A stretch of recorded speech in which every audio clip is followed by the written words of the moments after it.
What's up, Browns fans? Welcome back to another live edition of the Dawgs podcast. Just a couple weeks away from real-life, meaningful football games.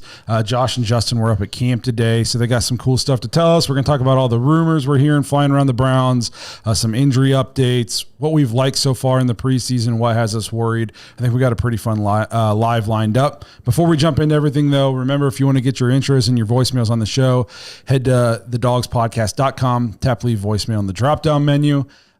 Before we go on, I guess, before I forget, because I was about to mention our merch store, which you can find on our website.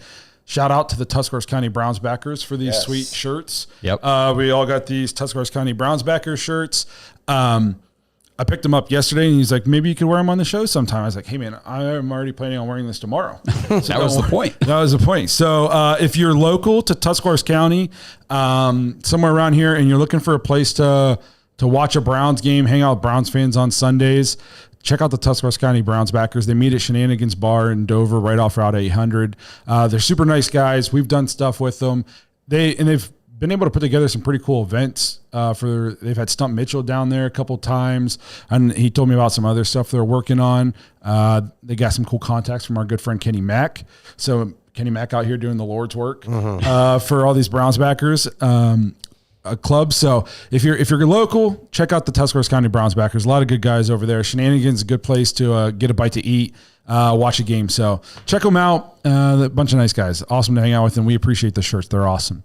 All right, so back into my now scheduled opening. I got off track, but I didn't want to forget because I told him I'd wear this shirt. If you're watching on YouTube, please like and subscribe. Make sure you tap the notification bell so you don't miss any of the new episodes. We appreciate everybody who has already liked and subscribed. We're inching closer to that 10K mark, and we appreciate everybody who's helping us out get there. We're hoping if we can get there in the next 2 weeks. Look at us go. Yep. We'll be in better shape than maybe the Browns are right now. If you prefer to just listen to the show, you can find us on Apple, Spotify, and Google. You can also find us on every major social media platform. Just search at the Dawgs Podcast. Lastly, if you're looking for more Dawgs content, head to jointhedawgs.com, become an official Dog Pack member on the Patreon page, get access to the private Discord, and you get to play fantasy football with us. We still got some spots open if you want to join, if you want to play fantasy football. Here's the catch. In order to play fantasy football, you have to join the Dog Pack, and you have to stay in the Dog Pack for the length of the football season, or at least the fantasy football season, to be eligible. We had some people sign up for the free trial, and then they never upped, and they signed up. We can't. It's not like I'm trying to be in your wallets. It's just not fair to the people who do stay in. So we can't have some people who stayed in, follow the rules, and play, and then 10 people who aren't, in the Dog Pack playing. It's an exclusive feature of getting to be part of the Dog Pack. So if you want to play with us, if you're one of the people who signed up for the free trial and you signed up for fantasy and maybe you didn't realize that you didn't up it and you didn't realize you're not in it right now, you got time, jump in there. The cutoff is 2 days from now. So this is a live episode. So if you're watching live, you got 2 days to get it in there, get signed up. And again, you can do any tier you want. I think the lowest tier is $5, and you can drop out the day after the fantasy championships if you want. We prefer if you stay, that'd be cool. But if you just want to jump in, play fantasy with us and get out, that's perfectly fine too. But you just at least have to be in during the fantasy football season. So I want to throw that out there, let you guys know. But we appreciate if you guys do jump in, stick around. The Dog Pack's awesome. We've met a lot of cool people from all around the world. We're going to go meet a bunch of them up in Cleveland weekend of the Chargers game. Obviously, we've met Kenny Mack. It's just a good time. That the private Discord's awesome. You get to talk to guys basically 24/7. So if you're interested in that, you want to play fantasy football with us, you want extra episodes every week, you want to play, just kind of hang out with everybody all the time, check out jointhedawgs.com, become an official Dog Pack member. So you guys talk for a second. I'm going to take a pause and fix my earpiece so I'm not just sticking with it for the entire Hello, Josh. How are you doing? Justin, what's going on, great. buddy? Yeah, I'm doing wonderful, man. So Justin's face is beet red. Yeah, I'm very embarrassed. And this is for if you're watching on YouTube. If you're listening, just know that I think, what, is it my whole face or just the left side? Well, turn your head some. Maybe just the left side. Who cares, like bro? A mushroom, like it's different. That's not it. That's not. Yeah, we were up at training camp today. Ton of fun. Had a good time. But man, that sun was right on us. the entire time. So, but yeah, we could probably dive into a little bit of what we saw today and everything. I guess the first thing when we got there, first of all, I didn't realize that they had knocked down all the houses outside of the facility like that were really close there. And they made, we pulled right in, parking lot, walked right across the field into the, and in and out. Like that. That's way better. Yes. Didn't pay for parking. Wallace. We weren't in any waiting line. It was great. It was nice. Yeah. We were also early, but actually we got there right when the gates opened. So that's really not that early. But anyway, we got there, and like I said, we were there about an hour and a half before everybody else really got on the field and started practicing. But we noticed that there were people out on the field kind of, I guess, doing calisthenics, kind of running. They weren't doing football drills, but you know what I'm saying? Just kind of stretching, running a little bit, some short sprints. And it was Jack Conklin and Nyheim Hines and Buki Watson and D'Anthony Bell. And one more. Well, in a minute. And we're like, oh, man. Okay. Oh, it's good to see Jack Conklin out here. He was moving fluid, looked good and everything, and what he was doing. We're like, where's Jed? And then, 15 minutes later, the other guys kind of cleared out, went in. Jed Wills came out. Yep. And did his stuff. Yep. So, what is going on with Jed Wills? Not real sure. Yeah. What was his injury again? It was a knee, right? Yeah, it wasn't an ACL, right? You guys talk. I'll look it up quick. From my understanding, it was not a year-long injury. I don't understand what is taking so long. Yeah. I guess you don't, obviously, I don't want to rush him back from an injury, but we're at the point now where I don't feel like we're rushing him. It's just like, what is going on? Yeah. Is it not healing properly? Because we need Jed Wills, which, who would have thought like we'd be pounding the drum to get Jed Wills back on the field as quickly as we could. But I think we've all been on the record saying we really liked what he was doing before the injury. Yeah. Like the last, he was starting to come to his own, it seemed like, at least effort-wise. MCL injury. So not a tear. So I don't know if it was a severe sprain, mild tear. Even if you completely tear your MCL, it's like a couple months. You could play with a torn MCL in a brace. I tore my MCL before. And so I don't understand. I don't understand what's taking so long. I would imagine he had surgery, but still, like, he's not the kind of player where it's like, oh, he doesn't need the practice. No, that dude, like, he needs to practice. And we need him out there. He's going to be going up against Micah Parsons week 1 if he plays. Mm-hmm. Yep. So the fact that he's still on the PUP and not practicing, and we've heard almost no updates, to me is concerning, to say the least. You should be. The last that I heard, I thought Coach Stefanski said that he believed that everything should be good and he would be okay for week 1. Now, I can't remember how long ago this was, but like nothing that I've heard as far as coming out of the Browns organization is telling me that. You know what I mean? That's what, when we were heading up, I was like, I really would just like to see Conklin and Wills out there. Because if it's like a no-show, I'm freaking out, inside. I'm going, well, hey, this could be a promising season, or it could be, a wash if we can't keep Deshaun Watson upright. So the longer it goes, the more concerned I think you have to be. Kenny says the Browns don't understand what's going on with Jed either. That's something I actually heard this. I heard that they behind closed doors are frustrated that he's not back yet. But I didn't ever see anything like substantiating that claim. Mm-hmm. So, but Kenny has obviously maybe heard some of the same things that I've heard or read. Like, they're also wondering why he's not back. I feel like Kevin might have been asked earlier this week or maybe late last week, and I thought he just said he's continuing to progress well or something, like a very bland, Coach Nick Chubb's almost back from almost having his leg cut off. Yeah. And Jed Wills had an MCL injury. And I understand different points in the season, but still, if you would have told me at the end of last year he'd be back first, I would 100% said Jed Wills. No, not everybody's bodies recover exactly the same, and Jed's a bigger guy. I don't know if that has anything to do with it, but it would be nice if we just had some freaking answers. Because, last week's game, they said no to James Hudson at left tackle, started Afidi, who was starting at left tackle for all the first team reps today, Jermaine Afidi. DeJuan Jones, and we can talk about this now real quick. He was at right tackle with the first team, and I think somebody said something about why don't we move him over to left tackle. And we were talking at camp and we said, no. Like, why would you take a guy who is very good at right tackle? Yep. Put him at left tackle where we have no idea what he is. And then put somebody else at right tackle who's not very good at right tackle. Right. Now you screwed up both your tackles. The only way I would say you put him at left tackle is if it gets to week 1 and Jed's not ready, but Conklin is.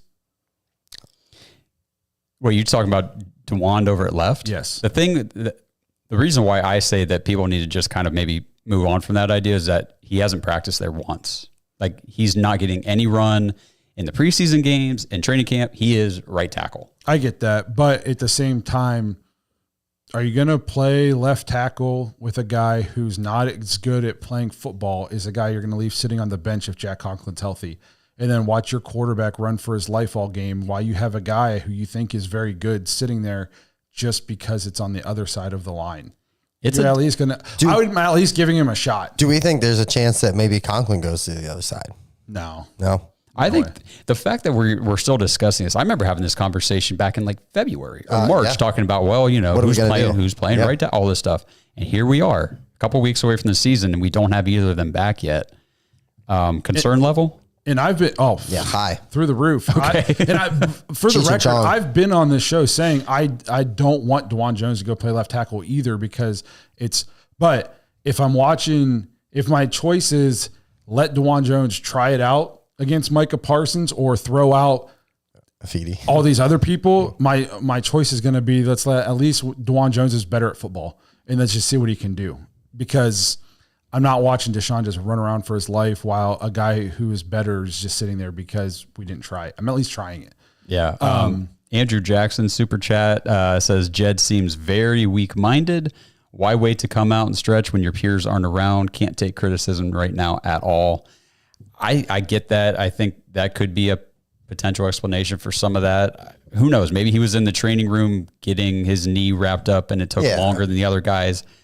I don't know. It was kind of weird that all the other, pup guys were out there working out and doing their thing and they left and then Jed came out. It was a little odd, but who knows? There could have been any explanation for that. Exactly. Yeah. So the other big news coming out of camp today, the biggest news, a couple things, is that Deshaun did some team drills and then they pulled him out and sat him with general arm soreness.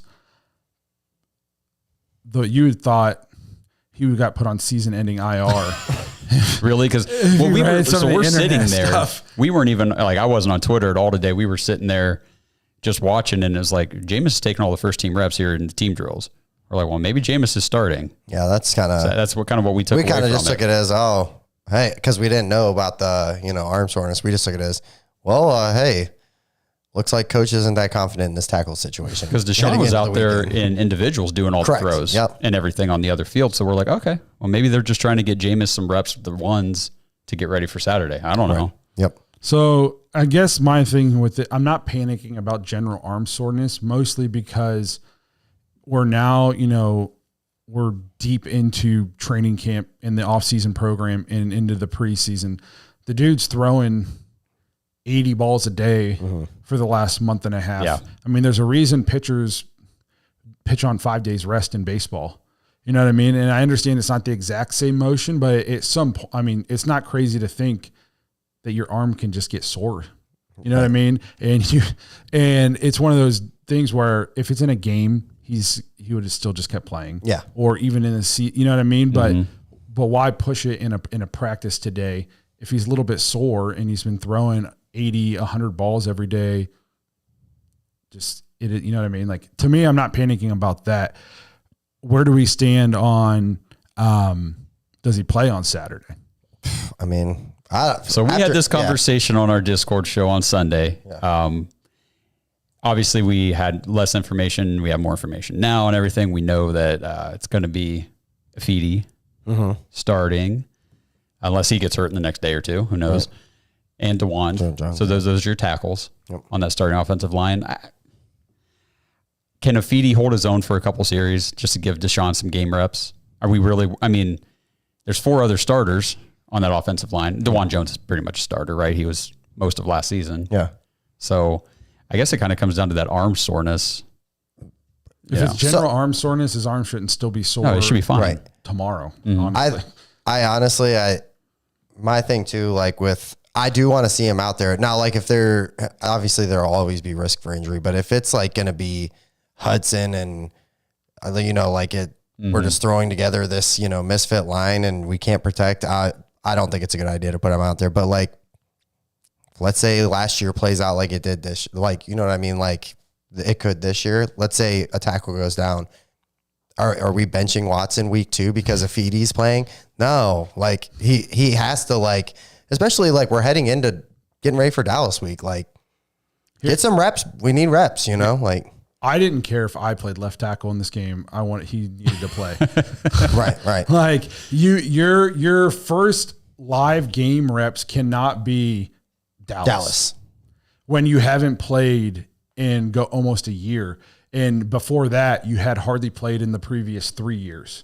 Like this season, this is a make or break season, essentially. Like we're going for it. Mm-hmm. Okay.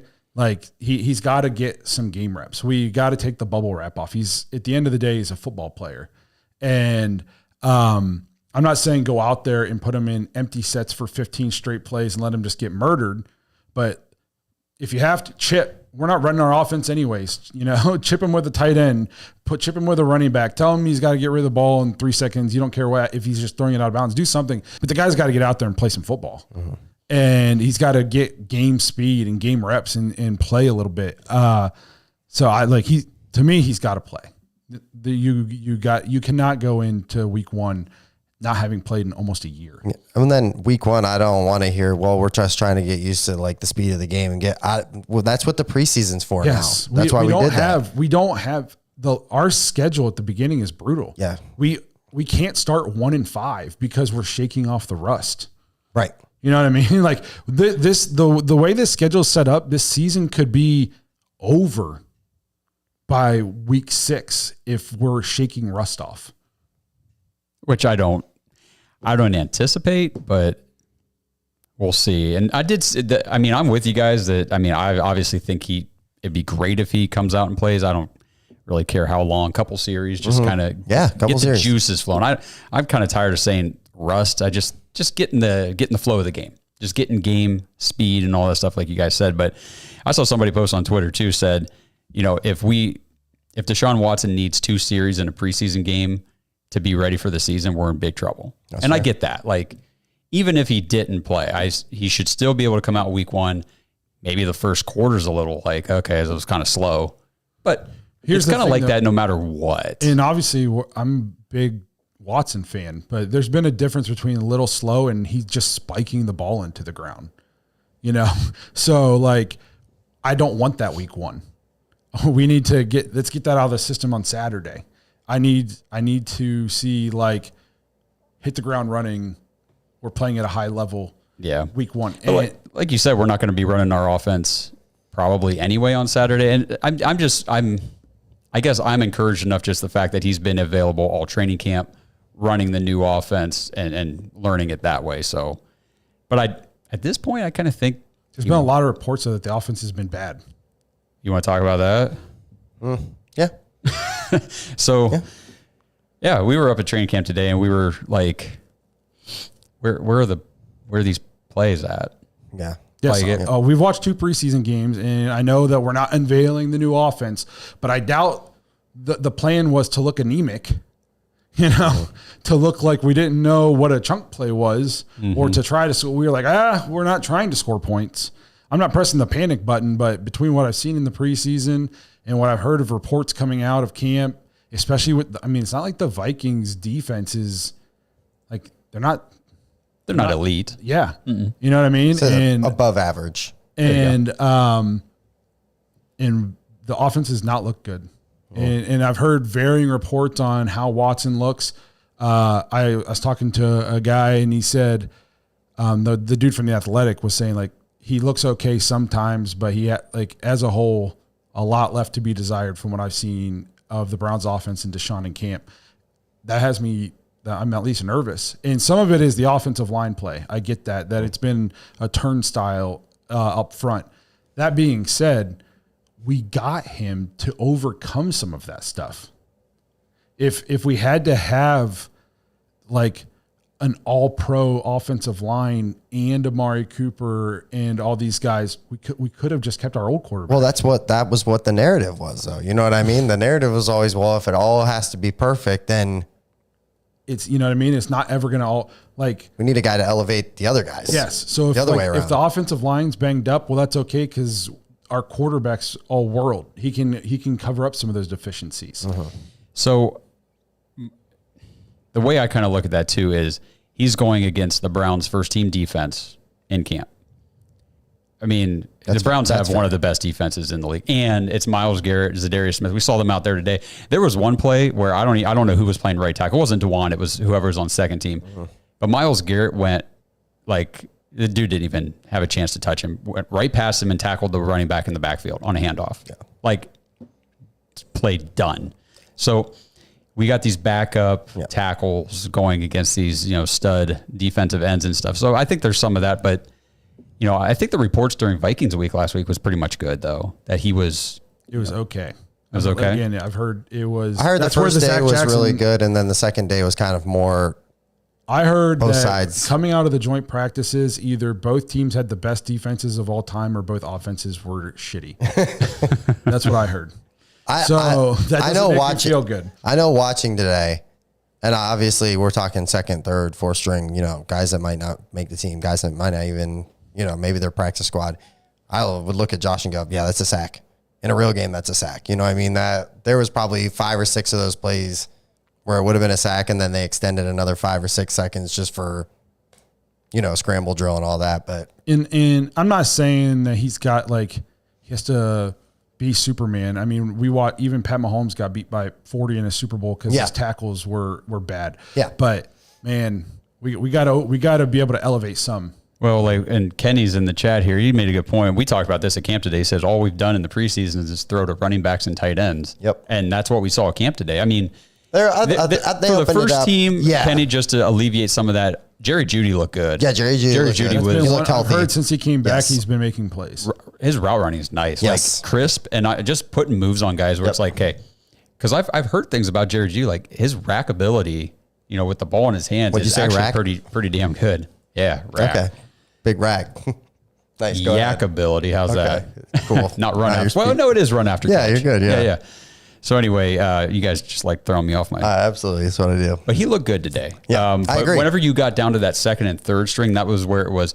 Who was that? Yeah, Mitchell Payton. Who was that? Mitchell Payton again. Yeah, Mitchell Payton again. I thought. Oh, they dumped it off to. Yeah. Oh, that was Aiden Robinson. Even when they were doing the ones towards the end, I thought Thrash kind of got open on some plays and had some nice plays. Even towards the end, Marion Brown had a really nice touchdown pass from Huntley like this. So there was positive things, but it's one of those things where I'm not trying to press the panic button or be a negative Nancy in the preseason, but to go back to my general rule of thumb is I don't care how good you look. I care if you look bad in the preseason. And so far we've looked bad. Yeah. It has not been pretty. I think it's fair to say after watching what would be a 4th, 5th string depth chart for us, we have to hope that we never have to go that far down the well. Yes. You know what I mean? When it's regular season. But to put things in perspective, I'm way more concerned about the tackle situation entering the season than I am with Deshaun. It's fair. Yes, absolutely. You know what I mean? I want to see it, and I'm harping on wanting to see it, but I believe he can do it. Right. The tackle situation, I don't know if they can do it. But then they go hand in hand too. You know what I mean? Because then in your head you're going, now our tackle situation sucks. Now we can't even have a clean pocket. If we're gonna have bad tackle play, he's got to. We talked about this last. He's got to trust what he's seeing. Yep. That way he can get rid of the ball, get his drop, and get rid of the ball quick because he knows that he's got a turnstile over there at left tackle. So he can't hold it. He's got to see it, believe what he's seeing, step into it, and throw it. I think he can do it. We've heard that he's way more confident this year. He seems to be, So that's what I'm excited to watch it, but I want to see it Saturday night for a little bit. And the other thing that the tackle, obviously, like I said earlier, we'll have the rest of our starters on that offensive line with DeJuan Jones if Jack Conklin wouldn't be ready, by the way he looked today out there moving around. I think Conklin will probably be okay for week 1. I do too. That would be my assumption. I do too. Even if not, we got DeJuan. But what about the run? The run game so far in the preseason has been bad, and it's coming off of last season where the second half of the year it was real bad. Yeah. And we don't have Nick Chubb, who's the overcomer in that game. Right. So it makes me nervous that did Nick Chubb and Kareem Hunt get a bunch of guys paid up front? You know what I mean? It's fair. For a couple seasons now, we're like, for making them look better than what they are. I hope not, because we're all huge Wyatt Teller fans, and I think Joel Bitonio is probably going to have a Hall of Fame case. Yes. When it's all said and done. But like guys like Posick and we love Teller, but there's a reason he was available in a trade, and then all of a sudden he comes to Cleveland and he looks like a stud. Well, we got Nick Chubb, who doesn't look like a stud with Nick Chubb. I'm nervous that they got those guys paid. I would even counter you. Not as good as what we think they are. I would even counter you if it's not Nick Chubb and Kareem Hunt, Callaway. Yeah. You know what I mean? Yeah. How much are we missing him heading into this season? I was going to say too. And not taking shots at the new coach or anything. Those are huge shoes to fill, but I'm not trying to be too negative in the preseason. We're negative today. Yikes. Yeah. But in the preseason, we know the preseason doesn't really matter, but I'm just going based off what I've seen in the preseason. And I know the line was beat up last year, but we're averaging like under 2 yards a carry. It was really, really bad.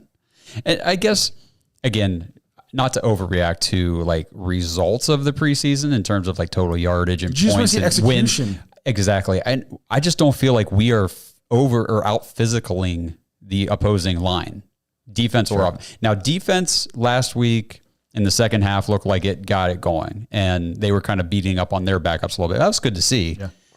But man, in the first part of the game, I feel like we're just getting bullied up front. Mm-hmm. It's just kind of I don't like to see that. I don't want to be too negative in terms of harping on but like it's execution. I haven't felt like we're as buttoned up as I'd like us to see. I just don't feel as happy. Now we come out with starters Saturday and they all get to play, 2 or 3 drives, and we go down and get a touchdown and we get a 3-and-out, or maybe not even a 3-and-out, but we look good and they don't score. Pick up a couple first downs or something. And the starters just look overwhelmingly better than what we've seen so far. I'm like, okay, cool. Good. Some of my fears can be put to rest. I'm not saying I'm fearful, but we're playing Micah Parsons week 1. Right. You know what I mean? So like it's not like we're playing scrubs week 1, and I don't want to get off to a slow start. Like we play the toughest schedule in the NFL this year. There's not going to be an opportunity where it's like, well, if we start off rough, there's a 6-game stretch where we can just rattle off 6 in a row. Yeah. You know what I mean? Like we can't afford to get off to an 0-3 start, 0-4 start. It's just even a 1-3 start's detrimental. Yeah. Oh yeah. I forget what the numbers are, but the odds of making the playoffs at like 1-3 are, it's like in the single digits, I think. Crazy. Pretty low. So I guess the more news out of training camp was Pierre Strong left in an ambulance.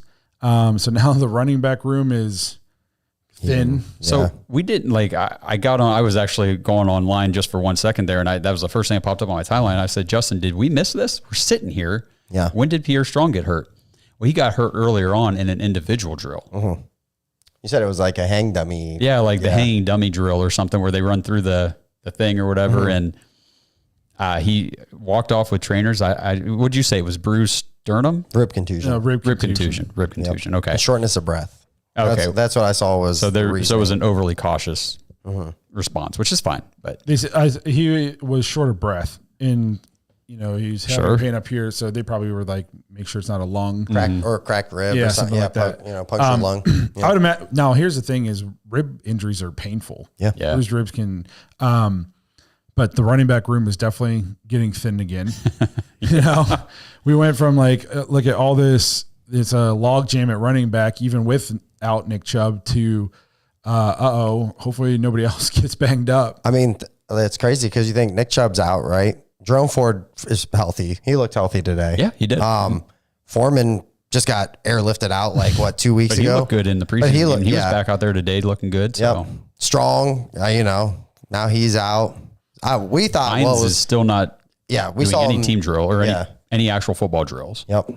So, I mean, it's an opportunity for Aiden Robbins. I know maybe we're biased because we got to meet him and interview him, but I wish they would give this guy some touches in the preseason. Well, it might not have a choice this week, especially like the second half. But like I was telling you before the show, I mean, he was kind of the go-to guy. As soon as like they went into team drills and Strong was already gone, I mean, Aiden Robbins I would say he got the bulk of the work outside of, like after the first team. Yep. And even some with the first team because he was back there with those guys. He was running with Jameis a few times and he stayed out after practice running routes and stuff with Jameis and catching the ball and stuff. So he was running as the gunner too on punt returns. That's right. Yeah. He was kind of being the linebacker. Yeah. I really want that dude to make the team. And there hasn't been a ton of bright spots so far for me early in the preseason, even though his numbers aren't going to jump off the stat sheet. To me, he's been impressive just because he always gets positive yards. Yes. Even when he always falls forward. We're not in the negative whenever he's touched the ball, and he converted a short yardage touchdown. I really thought when they released John Kelly, like we were going to see a lot more of him this week. I thought he was going to get a lot of run in the second half. And then we don't see him in the end of the game until 4 or 5 minutes ago. I'm like, what is going on? Why is this? And then even when he comes in, it's more of the same. He's falling forward. We're always positive in the chains when he's getting the ball. So I'm hoping this week he finally gets an opportunity to can we get this guy double-digit carries once and let him see what he can do because he can catch the ball out of the backfield. He can run block. He's huge. If we're going to have maybe a beat-up offensive line, it should be nice to have a running back that can break a couple arm tackles at the point of attack, at least keep us in, 2nd and 7 instead of, 2nd and 11, right? That kind of thing. So I hope he gets an opportunity. I thought another bright spot so far of the preseason has been Cade York. I got his autograph today. Yeah, you did. Does he still have his mustache? Oh yeah. Oh yeah.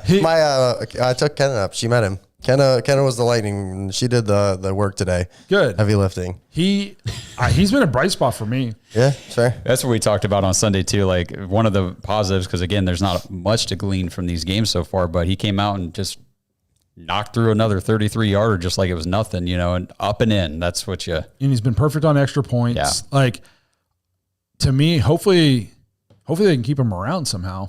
You know what I mean? Do you practice squad kickers? I don't know if that's a thing. Oh, I would think so. Yeah. That's how we signed people off of practice squads last year for the kicker position. Obviously Hopkins just signed an extension, but Cade York's got a crazy leg. We talked about this. We felt like it was all between the ears with him. If he's got that sorted out, he could be the weapon we thought he was when we drafted him. I mean, obviously, I want to see him kick with some pressure and in some actual games and make sure, this isn't a smoke and mirrors. And I'm not screaming for him to take Dustin Hopkins' spot this year or anything stupid. Right. But I just think down the road, Cade York could still prove to be a weapon that looked like maybe we missed on. And luckily we got a second chance and it could pay off for us because I think he's been impressive. He's been one of the few bright spots that I've taken note of at least Cade York seems to be doing well. Mm-hmm. Really, is anybody else doing well? I thought if I know preseason or training camp in general, just this entire last 2 months. I mean, I think overall, yeah. I mean, the defense today I thought looked good. Yeah. Again, Miles just comes off the ball so freaking fast. I mean, it's really not fair. It's good to have Zadarius, obviously, after he went down with that injury earlier in camp. Emerson, again, the only cornerback out there because Ward is still. I guess we should not practicing. I don't know if he's still in concussion protocol, but not concussion. No, right? They confirmed it today. He's a concussion. It is confirmed. Yes, that sucks. Jesus. So that's his 5th confirmed now, I believe, in his career. Yeah, in his pro career. Yeah, true. Right. So I don't know if he had any confirmed in college. Huh. How long till the season starts? Because he could miss 2 weeks with that, right? I mean, he's already been out a week, so it just depends. It really sucks that you can't stop getting concussions. Was he wearing a Guardian cap? I know they have to. Everybody except for quarterbacks and kickers. Oh, they have to. Yes. This year it's mandated for all players in practice. That's right. They just don't have to in the game yet. Right. Okay. Yeah. How soft's the brain right now? You know what I mean? It's been tenderized apparently. I will say, we saw Greg Newsome on the sideline, obviously just in t-shirt and shorts, but moving. He was actually just doing we'll call it calisthenic drills with some other guys on the sideline. Just like a cover drill, like a short, like a little 5-yard, like a release drill. Yeah, a release and, drill. It was just good to see him moving fluidly and everything like that, coming off of the hamstring surgery. So status for week 1. I mean, they were hoping to have him ready for week 1. If he's not 2-3, I don't think he misses many games. We saw D'Anthony Bell too, working out. And I thought that he looked pretty, I mean, obviously, I thought he looked pretty healthy. I don't know how close to 100% he probably is, but like, I didn't go away going, well, he looks hurt. You know what I mean? He looked pretty healthy to me, but it stinks he hasn't practiced at all. And that's an uphill sled. Yeah. Sure is. So, I mean, Ronnie Hickman's out too. He was on the sideline there, and I didn't see him doing any drills or anything today. No. Well, I think at the beginning we did because I thought it was. I mean, can't remember if that was an individual drill or not. I remember seeing. The people around us are saying, "Hey, that's Emerson." I'm like, "That's not Emerson. Emerson's out there practicing." Yeah. So, one thing I have in here, things that have us worried, which I feel like we've talked about, but okay. I don't think Siaki Ika's making the team. Oh, we said that today. Yeah. We saw him out there and we're like, dude, he's not here. So I didn't get to watch the breakdown, but I just read a little bit about it. Jake Burns, who's been on the show a couple times, went back and he's like, I try to give everybody the benefit of the doubt and I don't like to be too hard on people. He was like, but not only don't think he's going to make this team or good enough to be on our team, he's like, I'm not convinced he's an NFL football player. Right.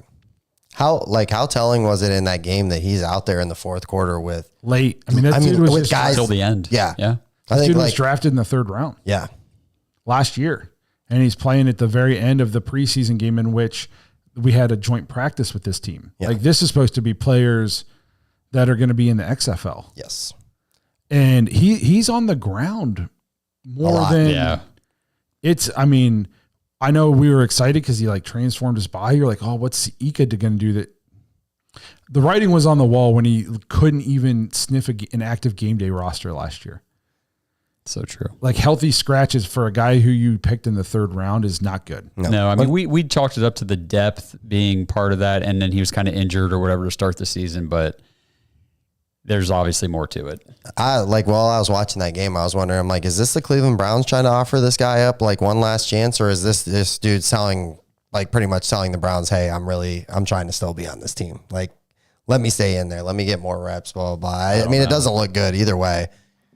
Either way, it's not a telling sign of. Because we're deep at D tackle. I mean, we're deeper than I thought we were going to be last week because Michael Hall keeps playing. This is true. So, which is wild, but it's not good for him. I mean, there's been more that's worried me than that's made me happy. That's for sure. Upcoming election. Just kidding. Just kidding, guys. I got up at 2 a.m. today. I'm very tired. I mean, the offseason was the Browns made a lot of good moves. All the moves in the right direction. But then, like we've been saying here the last couple of weeks, since training camp started, it has been kind of bad news more than not. I mean, the injuries. Is that number one on your list of things that concern you? For sure. Yeah.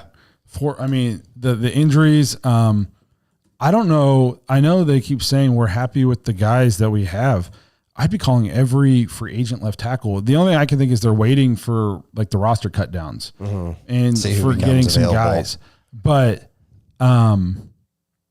there's some guys out there that can play. What's the dude who used to be in Green Bay? David Bakhtiari. Yeah. He's been hurt for like a year and a half now though. But is he healthy now? I don't know.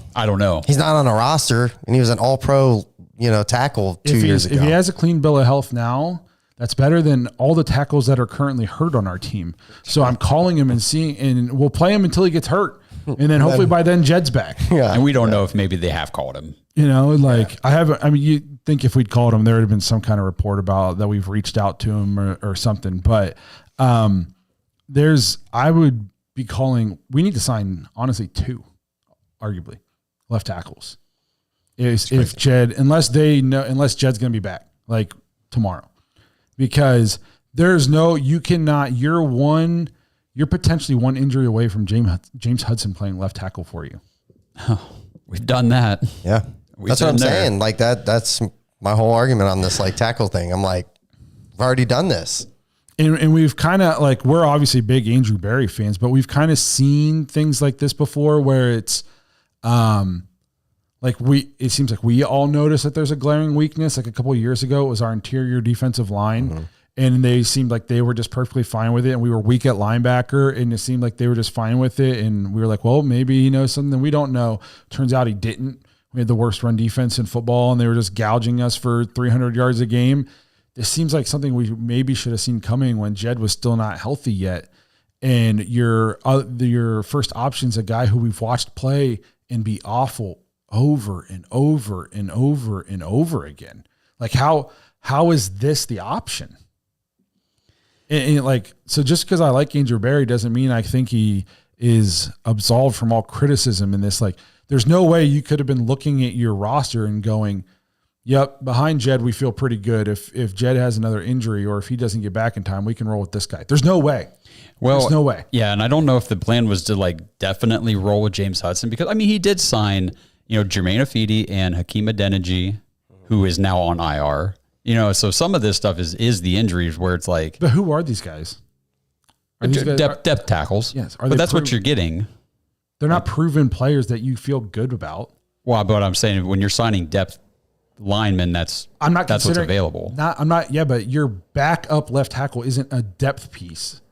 Your backup left tackle is a guy you expect to be able to come in and play. I'm not saying not as good as the starter. Correct, but he can play as good as a starter sometimes. All the guys behind Jed Wills cannot play as good as a starter ever. That is my problem. I'm not saying you're going to go out and sign an all-pro left tackle to sit on the bench, but you should be able to go sign a guy who in certain situations for a game or so can play at starter level for 70% of the time. And he might have some lapses, which is why he's not a full-time starter, but he can give you good, solid reps at the left tackle. There isn't a guy on our roster behind Jed Wills that you feel like I can go into this game and I'm not going to get completely wrecked at left tackle. There's not a single guy on our roster behind that. That's bad. That's poor planning. I mean, I think that I think the Browns thought, hey, it was Hudson. You know what I mean? That's what I'm saying. I think that I'm with you where you're saying like it looks like a glaring hole. They should have known that Hudson wasn't an option because we knew he wasn't an option last year. You know what I mean? Yeah. Like he's been bad since day one. So I just. That has to. It's almost like going into the season and your backup quarterback's a rookie who's never played before. Oh, who's done that? You know what I mean? And like that's the kind of thing. Like we can't. That to me, that's inexcusable. Right. That's fair. It is fair. I mean, that's a fair credit. That's a fair. Because we even going back to last year, we all said Dobbs should be the backup. Because we don't want a guy who's never taken a snap to be forced into action to win us a game. And then what happened? He was forced into action and we lost. Yeah. So it's the same concept. We need a guy who we at least feel comfortable with who can come in and play a game if he needs to. He might not be as good, but he can at least go out there and be serviceable for most of the reps. I would argue that there's nobody serviceable. That's an issue. Well, it is. For sure, because that's the situation we're in right now until Jed comes back. And who knows what's going on there. I mean, that is that if you can't tell, that's what has me the most nervous for the season is the fact that we're not going to be able to block anybody on this is a new revamped empty set offense all on our quarterback to go out and make plays and we can't block anybody. It's a way harder to block from the empty sets also when there's no tight ends in there to chip and there's no running backs in there to chip. You're on an island. And so that's what has me the most nervous. Yeah, and we even said today, like even if Jack and Jed are both back for week one and we're good to go on the offensive line, they still haven't practiced. Correct. And they're going to be slow. They're not going to be in game shape. Exactly. Nope. So I think no matter what at this point in the preseason, we're going to be behind the eight ball in week one at the offensive line, no matter what happens. Which at least we're not playing a guy who's all world. Yeah, no, he's not like an all-pro. Who they'll move. The only hope is that they fall off a lot without Dan Quinn. If you remember Dallas's defense before Dan Quinn, it was like historically awful. That's true. It was the year we torched them. Odell had 3 touchdowns or whatever. And then they went and got Dan Quinn, and they turned into like very good and just forcing it to – maybe they're going to revert back to what they were. But even when we had Joe Woods, Myles Garrett was still a problem. Micah Parsons is going to be a freaking problem week 1. So that makes me nervous. I guess we can get into – we still got a little bit of time. What about rumors? Okay. The rumor mill. Let's talk the rumor mill.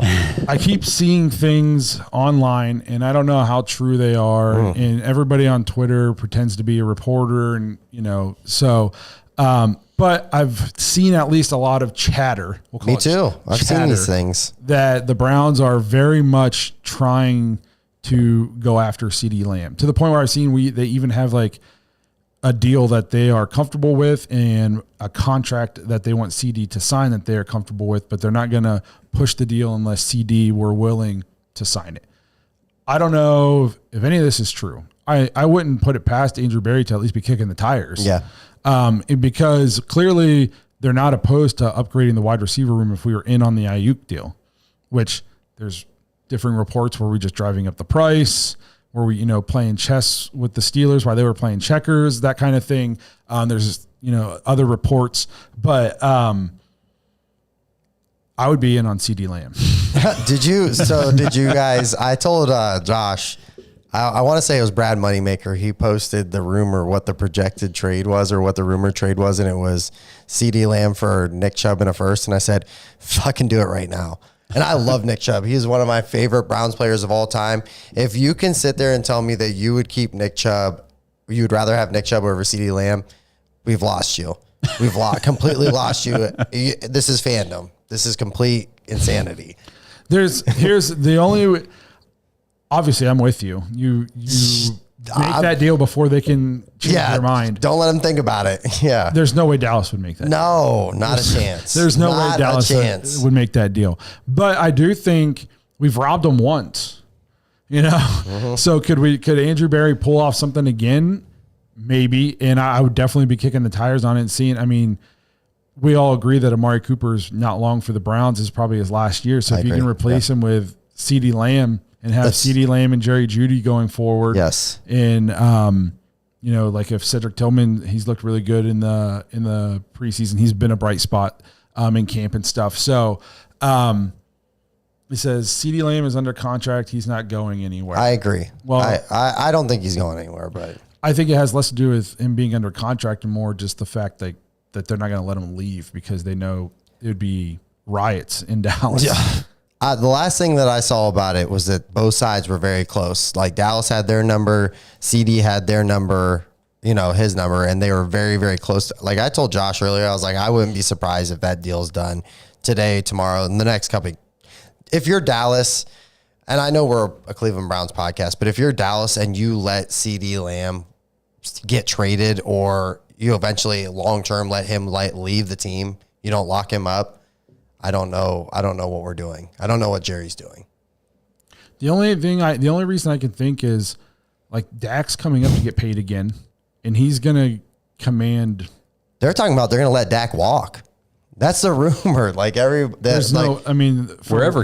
If he plays with them or whoever, he'll be the next highest paid quarterback in NFL history. Yes. If these guys who just.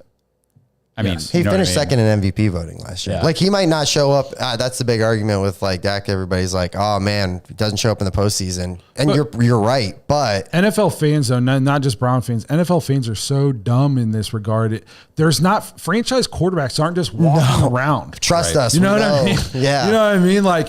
Yeah, maybe Dak hasn't won a Super Bowl yet, but he wins a lot of games. He plays well most of the time. Yes. That's hard to find, He gives you the competitive opportunity to at least have a chance at a Super Bowl. That's all you can ever ask for, really. Right. Like people pretend like there's just Super Bowl MVP quarterbacks walking around all the time. And people, the same people, Dak's never won a Super Bowl. It's like, guys, you got to remember.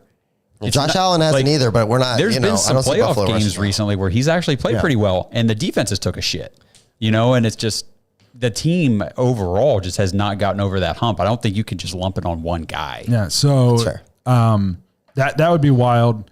This says Cleveland. Why would they want Chubb? We're not saying they would want Chubb. We're just saying that's the rumor. That's the rumor, and that's a bad rumor. That is not even feasible.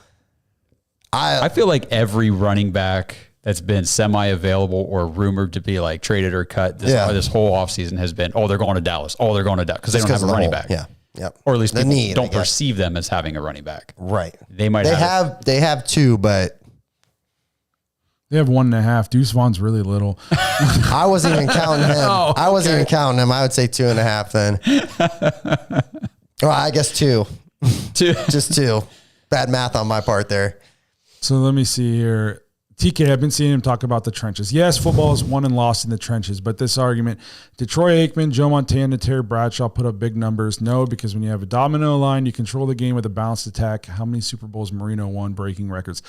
Here's the problem is, Joe Montana did put up good numbers for the time. It's not 1980 or 1970 anymore. It's a pass happy, spread the ball around league. Obviously, just gaudy numbers doesn't get you anything, but you're most likely not winning the Super Bowl on a 40-60 run pass option where your quarterback throws for 2,800 yards and 8 touchdowns. And you won on the strength of your defensive line. More than likely, you're not winning a Super Bowl that way in the modern day NFL. You have to go beat Pat Mahomes, and you're gonna have to score points. And I don't think some of the people, they don't understand that the game it's so different. Think about it. Sean Alexander used to win MVP. Yeah. The guy now running backs can't even get second contracts. Yeah, so true. And 12, 15 years ago, they were winning MVPs. Mm-hmm. And now you're chastised if you take one in the first 3 rounds. That's how much the game has changed. That's how important the quarterback is. That's why you see teams doing stupid things to try to go get the quarterback, because without it, you might be able to win 7 or 8 games. You might be able to have a good season every now and then, but you got to go beat Pat Mahomes. In order to do that, you're going to need somebody who can go toe to toe with him in a game. And that's the NFL. That is just the way it is. You're absolutely right. So, anything else we want to touch on before we get out of here? Let's see. Beat Mahomes with defense. No, the Bills tried that. Yeah, remember? Yeah, the Bills didn't go very well. 49ers. And the 49ers. And the Eagles. Yes, they in their 3 Super Bowls in the last 4 years, they've played some okay defenses in those runs. And the only time they lost was when both their starting tackles were out. If they have their starting tackles, I'm not saying they beat Tampa Bay, but they probably don't get murdered. Yeah. And I'll never forget that Buffalo game Buffalo's defense that year was one of the best. I'm pretty sure it was rated number 1. And that was that was it right there. We're going to take down Pat Mahomes having Josh Allen on offense and a strong defense. Yep. And Mahomes just 13 seconds. 13 seconds just dismantled them. Games I've ever watched. It was insane. 13 seconds. Yep. Insane. I guess we just want to talk real quick. Did you ever look up roster cut down day? No, you didn't. I know. I'm just kidding. I did. Oh, cool, bro. Good. Good. I'm glad you did. We were doing this the whole way up. He's like, hey, I'm going to look this up real quick. And then by the time we left camp, neither of us had looked it up. Yeah. Next Tuesday, August 27th. So we have this weekend of preseason football, and then cut downs is Tuesday. And it has to be down to 53, right? Yes. Okay. Wow. Man, holy crap. Am I the only one think it's been like a fast offseason? It's gone very fast. Quick, yeah. Like maybe, I don't know, maybe I'm just busy in life, but I feel like it was like a blink off season. Me too, man. Kids will do that to you, man. It's true. So, all right, we'll wrap this thing up. We appreciate you guys being here, hanging out with us. Hopefully I wasn't too negative for you guys in the preseason. It was very dark today. I'm just nervous a little bit with the amount of injuries and the lack of some of the things we were hoping to see, but don't get it twisted. I know the preseason doesn't matter. Well, remember we did the whole episode with like the new doctor that they hired to come in here and like prevent injury prevention. And then in the training camp started, it was like injury. I'm like, get rid of this guy. And every time I look, and reports the offense doesn't look good. I watch a game and we're just thinking, and it looks like my offense in NCAA 25, when I'm playing against a team that's way better. And I'm just like, what is going on? Yeah. Obviously, the games don't matter. None of this has any bearing on how the actual season. We were preseason champs the year we went 0-16. Yeah, that's true. And if we come out week 1, 2, and we win 30-17. Yes. Going into week 2, it's not going to be this. It'll be, okay, well, hey, they had us real fooled there. Man, you got me good. That's why you fooled me. That's why, just for my own peace of mind, I just want to see like a half a quarter starters, and I just want to see them play really well up in Seattle and be like, okay, cool. I feel better now. Yeah. I'm not panicking. I'm just, I'm a little scared. I just want to see them play well. I feel like this is the season I've been waiting for my whole life, and I just want it to go well. This is the anxiety that Browns fans deal with. We live with this. Like, oh man, we got a really good team. Don't fuck it up. Yes. And it's always in the back of my, even last year when I'm screaming to not get too up and not get too down, it's still, there hasn't been a ton of positive to talk about in the last 2 to 3 weeks. So it's, but yeah, I'm excited for the season. I really think the Browns have a chance to be good. It's just, and I for sure. Yeah. I trust the coach. I trust the front office. I just want to see it with my eyes now. I just want to see it happen. So I'm excited for the season. Appreciate you guys being here, hanging out with us all off season. Real football is right around the corner. Again, if you want to play fantasy with us, you got 2 more days to jump into the dog pack, jointhedawgs.com, get signed up for fantasy. We'd love to have you. And again, you can't just do the free trial. You have to actually jump in because it's not fair to the people who are the paid members. But yeah, if you want to play with us, jump in there. We'll get the drafts all set up. We've already got a lot of the leagues set up. And the fantasy is a good time. It's awesome. Yeah. So if you guys want to do that, again, jointhedawgs.com. Another shout out to the Tuscaloosa County Browns backers for the shirts. We really appreciate it. If you're local, go catch a game with them at Shenanigans. Get signed up, help support their chapter. We will see you guys sometime next week talking Seattle game and roster cut downs. We appreciate you guys being here, and have a good week. Stay positive.